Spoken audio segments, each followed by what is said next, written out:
के पटो आसिले के पटो आसिले से पटो ना पटो एई पटो गाटा के डक थिले एई पटो जने गाड़ी रे बसती हां जने उडलेई आसी के ताते स्टार्ट जीवा मु विचार मुझे भाई गाता सुकाई जाते घिसी नहीं गला देखी के पटो गलो एई पटो पड़े सांगे सांगे पटो पड़े गाटा को कलर थिला गाता हेई पटो पटो मतलब को कलर गाटा थिला कलर कोला कलरटा आ नाली रंगटा तबडटा एई येटा मोटरसाइकल जड़े वृद्धा महिला निज घर आगे लुगा सुखाउथबा समय रे हठात दुई जन लुटेरा मुंडरे हेलमेट लगाई आसिले कला पल्सर रे आउ महिला गलारू हार छिंडाई नहीं चंपट मारिले। यह देखि वृद्धा महिला जनक हतबाक होई गले।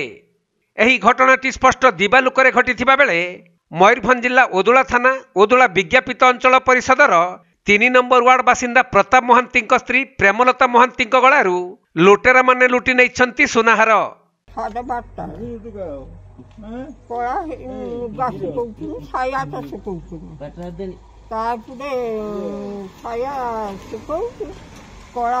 गाड़ीटा नालिया अच्छी मुहटा जड़े तार गाड़ी बस करके जड़े आसिक हाथ को छुड़े नहीं पड़ेगा। केते ग्राम रे हार थिला? हारटा 18 ग्राम लक्ष्य भितर। को पटे गले चोर माने? कलिया पटा। केते जण आस्तिले? 2 जण। से माने हेलमेट पिनतिले? एथि पे अभियोग हेछि थाना रे? हां 2 जण मारतंती। अभियोग हेछि? तेबे पूर्वर योजनाबद्ध भाव में छपी रही 2 जण हेलमेट पिंधा लुटेरा उक्त रास्तार आगपछ होई जड़े एक बाइक रे जगी रहिबा सह अन्य जड़े प्रेमलता महांती गतिविधि को लक्ष्य करी से जेतेबेले निज घरर गेट निकट को लुगा सुखाइबा को आसिछंती सेतेबेले तांको गळारू सुना चेंटी को झांपी नहीं पळाइले।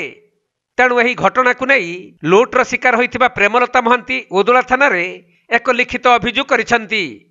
सेपटे स्पष्ट दिबालुकरे घर सामनारू जने महिला बेकरू सुना चेन लुट घटना साधारण रे चर्चार विषय होइछि।